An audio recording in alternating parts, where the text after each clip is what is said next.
আজকের ব্লগটি মূলত সিলেট থেকে ঢাকা কি থাকছে আজকের ভিডিওতে।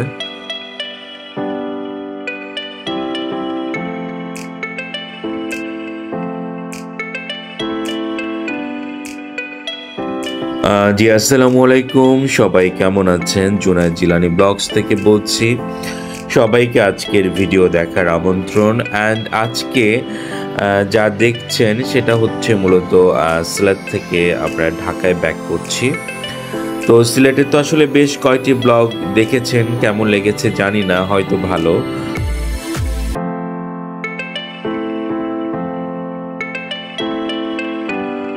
এই তো আমাদের চা বাগান ঘোরা শেষ হলো। চা বাগান ঘোরা শেষে আমরা এখন আমাদের 3 দিনের সিলেট ট্যুর শেষে আমরা এখন ঢাকার দিকে ইনশাল্লাহ যাচ্ছি।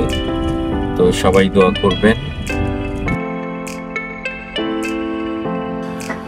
আপনারা জুনায়েদ জিলানী ব্লগস আশা করি দেখবেন। অ্যান্ড আসলে এখানে কখনো ট্যুর থাকবে, কখনো হোম রিলেটেড ব্লগ, কখনো কুকিং আসবে, কখনো কোথায় কি অনুষ্ঠান হচ্ছে, নানা কিছু। হয়তো আপনাদের ভালো লাগবে। প্লিজ সাবস্ক্রাইব করবেন আমাদের চ্যানেলটি। তো মাঝে মাঝে আসলে রোডের ভিউ কিন্তু বেশ ভালো আসে। তো রাস্তা একটা খুব সুন্দর রেস্টুরেন্ট দেখে নেমে গেলাম, খুব সুন্দর ডেকোরেশন, নামও তার ইলিশ রেস্টুরেন্ট। বাট আসলে এত সুন্দর রেস্টুরেন্টে নেমে দেখলাম যে ওদের সেল এখনো শুরু হয় নাই। সেল শুরু হবে হয়তো আর 1 ঘন্টা পর। এখন দুপুর প্রায় 2টোর মতো বাজে। বাট অনেক ক্ষুধেও লেগেছে, কিন্তু কি আর করা, রেস্টুরেন্ট বন্ধ।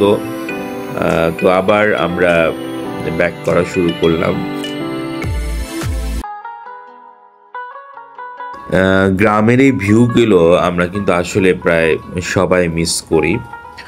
তো চলতে চলতে আসলে আমরা খুঁজছিও যে কোথায় একটা ভালো রেস্টুরেন্ট পাই লাঞ্চ করব। তো লাঞ্চ করতে করতে আমাদের একদম বিকেল হয়ে গেল।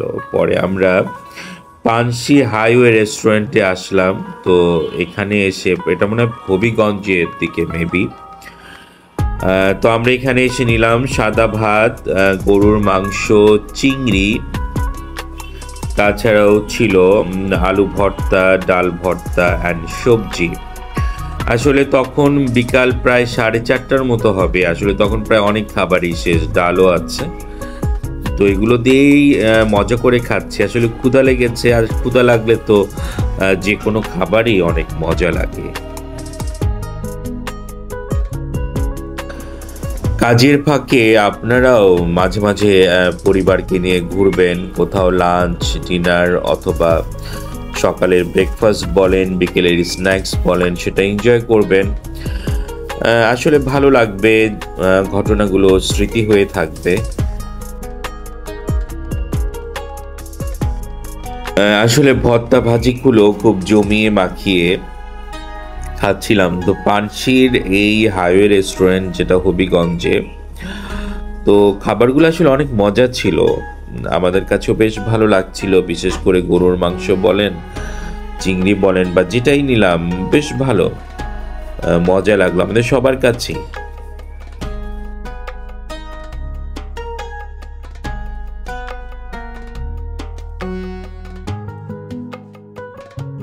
তো আজ মূলত আসলে বিদায় ব্লগ। তো সিলেটের একটা সিরিজ আমরা শেষ করলাম। সামনে ইনশাল্লাহ আবার নতুন কোনো ভ্রমণ গল্প আসছে, সেটা দেখবেন। তো আমাদের চ্যানেলে সিলেটের বিভিন্ন জায়গা, যেমন জাফলং বলেন অথবা সাদা পাথর, টি গার্ডেন, বিভিন্ন রেস্টুরেন্ট, নানা ভিডিও আছে, আপনারা দেখবেন সময় পেলে, হয়তো ভালো লাগবে। তো যাত্রাপথে যদি কড়া চা থাকে তাহলে কিন্তু বেশ ভালো লাগে। তো আমাদের ভিডিওতে ঢাকা থেকে সিলেটের আসার গল্প আছে, প্রায় 14 ঘন্টা লেগেছিল। বাট যাওয়ার অভিজ্ঞতাটা বেশ ভালো, কারণ রাস্তাটা অনেক ফ্রি ছিল। তো আপনারা জানেন যে সিলেটের মাঝের রাস্তা ব্রাহ্মণবাড়িয়াতে, ওখানে একটু খারাপ। তো তারপরেও যাওয়ার সময় অতটা জ্যামে পড়ি নাই। তো পানশিতে দেখলাম ওরা আবার চা পাতাও বিক্রি করছে। তো আসলে যাত্রাপথে হাইওয়েতে তো লাঞ্চ বলেন, স্ন্যাক্স অথবা ব্রেকফাস্ট, এগুলো এনজয় করতে কিন্তু বেশ ভালো লাগে। আমাদের সিলেট ভ্রমণটি ছিল কিন্তু আসলে পুজোর সময়, কিন্তু সিলেটের এই সিরিজগুলো এত টেনে লম্বা করার পিছনে মাঝে মাঝে কিন্তু আমরা ঢাকার ব্লগও দেখিয়েছি যাতে আপনারা বোর না হন। তো ইতিমধ্যে আরেকটি জায়গার ভ্রমণ শেষ হয়ে গেছে, সেই গল্পটিও আসছে ইনশাল্লাহ সামনে, আপনারা দেখবেন, হয়তো ভালো লাগবে। এই জন্য প্লিজ আমাদের চ্যানেলে সাবস্ক্রাইব করে রাখবেন, তাইলে দেখা যায় যে আপডেট ভিডিওগুলো আপনারা সাথে সাথে পেয়ে যাবেন। তো আপনাদের যাত্রাপথেও যদি এই পানসি হাইওয়ে রেস্টুরেন্ট পড়ে তাহলে কিন্তু আপনারা নামবেন। তো আপনাদেরও ভালো লাগবে ওদের খাবারগুলো, আমাদের কাছেও বেশ ভালো লেগেছে, সেই অভিজ্ঞতা থেকেই বলছি।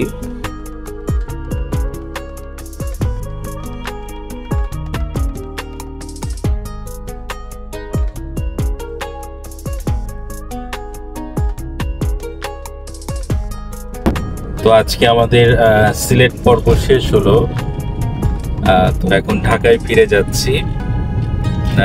এতদিন আপনারা যে ব্লগগুলো দেখলেন সিলেটের, আশা করি সবার কাছে ভালো লেগেছে।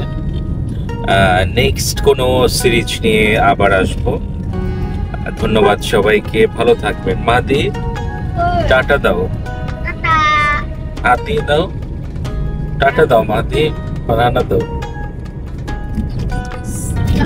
Bye bye.